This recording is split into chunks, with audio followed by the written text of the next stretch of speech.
নমস্কার বন্ধুরা, আমি প্রথমেই ক্ষমা প্রার্থী আপনাদের কাছে যে অনেক দিন আপনাদের মাঝে আমি আসিনি বা আপনাদের মধ্যে আমি আমার কোনো ভিডিও শেয়ার করিনি। আসলে আমার কিছু ব্যক্তিগত সমস্যা ছিল। আমার মেয়ের গ্র্যাজুয়েশনের পরীক্ষা চলছে, এবার যথারীতি অন্য কলেজে সিট পড়ায় তার সাথে আমাকে যেতে হচ্ছে। আমি নিয়ে যাচ্ছি, আবার বসে থেকে তাকে নিয়ে আসছি, এবং আমি চেষ্টা করি প্রত্যেকবার পরীক্ষার সময় অন্তত ক্লাস 12 অবধি যাতায়াত নিজে নিয়েই গেছি, আবার দিয়েও এসছি স্কুলে, কিন্তু নিয়ে এসছি, কিন্তু পরীক্ষার সময় অন্তত কলেজে আমি চেষ্টা করি যে মেয়ের সাথে যাওয়ার। এবং আমি সকলকেই এই উপদেশ বলতে পারেন, বা এটা একটা কি বলবো, আমার মতে বা আমার রায়, যে সকলেরই উচিত, প্রত্যেক বাবা মায়েরই উচিত ছেলে বা মেয়ের অন্তত পরীক্ষার সময়, কলেজের পরীক্ষার সময় বিশেষ করে ছেলে মেয়েদের সাথে একদিন দুদিন তাদের সাথে যাওয়ার।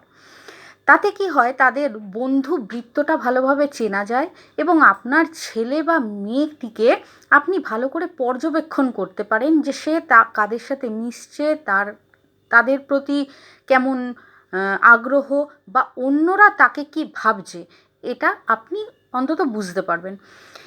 এই যে পরীক্ষা দিতে আমি নিয়ে গেলাম, ফার্স্ট সেমিস্টার, সেকেন্ড সেমিস্টার, আমার মেয়ের এখন থার্ড সেমিস্টার চলছে, তো সেইখানে অনেক ভালো কিছুও দেখেছি, অনেক খারাপ কিছুও চোখে পড়েছে।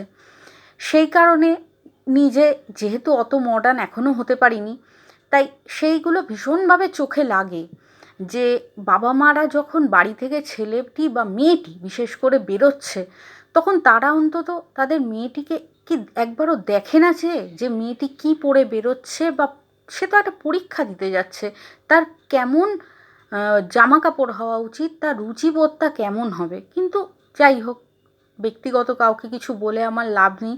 তবুও একজন মা হিসেবে আমি এটাই চাইবো যে প্রত্যেকটা ছেলে মেয়ে যখন পরীক্ষা দিতে আসে, অন্তত তখন বাবা মা একটুখানি যদি খেয়াল করে যে তাতে তো আরও অন্যান্য ছেলেমেয়েরাও থাকে, তাদেরও চোখ বা পরীক্ষার হলে ঢোকার আগে তারা কেমনভাবে নিজেদেরকে ভেতরে ভেতরে তৈরি করছে, বা সেই ইয়েতে ওরকম একখানা ড্রেস পরে, ওরকম একটা রং করে চুল আসা, তখন এটা খারাপই লাগে। যাই হোক, আমি প্রতি বাবা মাকেই বলবো অন্তত ছেলে মেয়ের সাথে পরীক্ষার সময় যান, তাতে আপনার ছেলেটিকে বা মেয়েটিকে আপনি ভালো করে চিনতে পারবেন যে সে রাস্তাঘাটে বা কোন পরিবেশে সেই তাকে তৈরি করছে বা সেই ছাঁচে তাকে ফেলছে। তাই আশা করব সকলেই ভালো আছেন, ভালো থাকুন, সুস্থ থাকুন, সাবধানে থাকুন, আর এইভাবেই আমাকে আবারও ক্ষমা করে দেবেন। জানি আপনাদের ভালোবাসা অপার, আর আমার কোনো উচ্চ আকাঙ্ক্ষাও নেই।